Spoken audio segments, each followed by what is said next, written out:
बिल्कुल आप सही बात कर रहे हैं, अच्छी बात कर रहे हैं, खुशखबरियाँ सुना रहे हैं, लेकिन ये तमाम अशारिये, ये तमाम हालात इन्वेस्टर्स और ब्रोकर्स के भी सामने हैं। फिर हमारी एक्टिव क्लाइंटेल की शरह में कमी क्यों आ रही है? फिर लोग स्टॉक एक्सचेंज से बोरिया बिस्सा बांध के क्यों जा रहे हैं? फिर आईपीओस क्यों नहीं हमारे स्टॉक एक्सचेंज में लिस्टेड हो रहे हैं? तो जाहिर सी बात है, कुछ हकाइक हैं ऐसे जो इन तमाम बातों के बरक्स हैं, उनको भी सामने रखना तो चाहिए अहमद साहब। अब जाहिर सी बात है स्टॉक एक्सचेंज। बिल्कुल जी बिल्कुल जी जी, बिल्कुल ठीक है आपकी बात। मैं इसकी किसी बात से आपकी इनकार नहीं कर रहा, लेकिन हकाइक ये है कि 22-23% अगर मुझे रिटर्न मिल रहा हो बैंकों से, जी।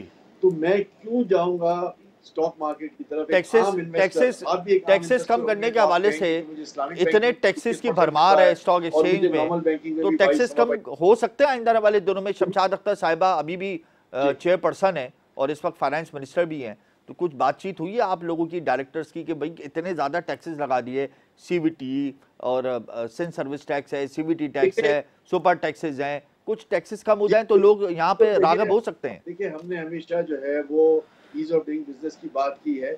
इसमें टैक्सेस की बात भी आपकी जगह पे बिल्कुल वजह है, और इसमें कमी की जो है वो हमेशा बात की गई है।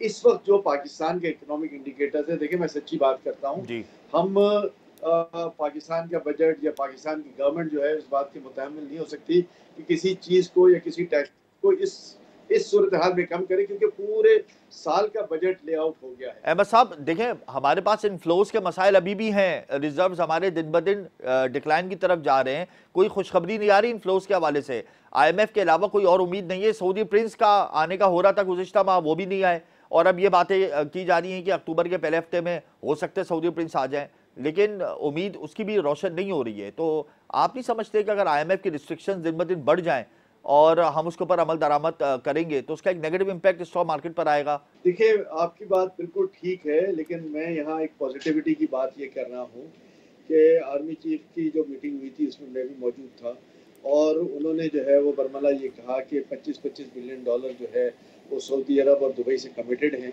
यूएई से। और इसके बाद जो है वो मज़ीद 2 कंट्रीज़ की उन्होंने बात की कि वहाँ से 25-25 बिलियन डॉलर की कमिटमेंट एक्सपेक्टेड है। जी। और सऊदी अरब ने तो ये कहा है कि एक दफ़ा ये 25 बिलियन डॉलर चले जाएं तो 25 बिलियन डॉलर और भी हम कमिट करते हैं। गारंटी क्या तो दी, गारंटी क्या मांगी सऊदी अरब ने इसके एवज हमसे? देखिए इसमें गारंटी की बात सिर्फ एक ही है कि जी हम जो है, आर्मी चीफ ने उनसे ये कहा कि जब मैंने उनसे इन्वेस्टमेंट की बात की तो मैंने उनको जो है वो बिल्कुल साफ वाशगाफ अंदाज में कहा कि जी हमें एड नहीं चाहिए, हमें डोनेशन नहीं चाहिए, हमें लोन नहीं चाहिए, हमें आपका इन्वेस्टमेंट चाहिए।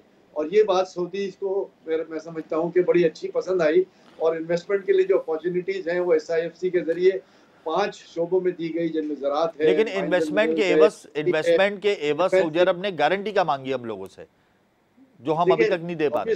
ऑब्वियसली लॉ एंड ऑर्डर की और सेफ्टी की गारंटी है, और वो इंशाल्लाह Pakistan government along with the help of army जो है वो उनको प्रोवाइड कर रही है, और वो गारंटी दे दी गई है। और मैं आपको यकीन दिलाता हूँ जी। कि ये इन्फ्लोज इतने हैं कि हम इंशाल्लाह बहुत बेहतर पोजीशन की तरफ चले जाएंगे।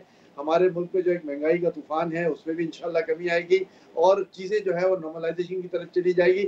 सबसे बड़ी बात यह है कि जब यहाँ लोकल इन्वेस्टमेंट होगा, फॉरेन इन्वेस्टमेंट आएगा, तो लोकल्स को जॉब्स की एक बहुत बड़ी अपॉर्चुनिटी मिलेगी। तो बिल्कुल आप यहाँ सही कह रहे हैं, बिल्कुल आप सही कह रहे हैं, लेकिन ये मुस्तकबिल में अर्निंग के होगा ऊपर, और कितना टाइम लगेगा ये तो वक्त ही बताएगा। अच्छा आखिर मैं में आपसे कहता हूँ कि सारा रेवोल्यूशन 2 से 3 महीने में आपको नजर आना शुरू हो जाएगा, इंशाअल्लाह ताला ये और बहुत आपको अच्छी बात है। बेहतरीन। हम भी यही चाहते हैं कि अब रेवोल्यूशन बरपा हो। अच्छा आखिर में मुझे ये बता दें अहमद साहब कि शमशाद अख्तर साहिबा ने चेयरपर्सनशिप अभी भी अपने पास रखी हुई है पाकिस्तान स्टॉक एक्सचेंज की, और फाइनेंस मिनिस्टर भी हैं, तो इतनी बड़ी बड़ी जिम्मेदारियां एक साथ वो चला रही हैं, तो क्या मुस्तकबिल में वो ये जिम्मेदारियां साथ चलाएंगी या फिर हम आपको देख रहे हैं स्टॉक एक्सचेंज का चेयरपर्सन मुस्तकबिल में? इस हवाले से कुछ क्या सराहियां की जा रही हैं मार्केट में?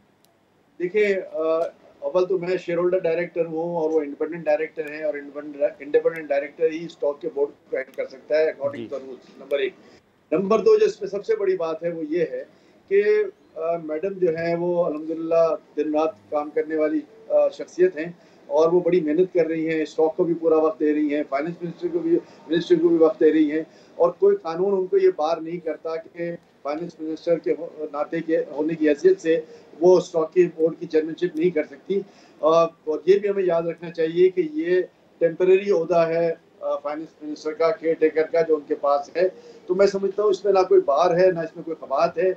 और मैं ये भी समझता हूँ कि इनकी डिवोशन जो इसमें वो डिवोशन के साथ तमाम जो इनकी मेहनत है वो जी। सामने है। और अल्हम्दुलिल्लाह बड़े लगन के साथ उन्होंने दोनों जिम्मेदारियां संभाली हुई हैं।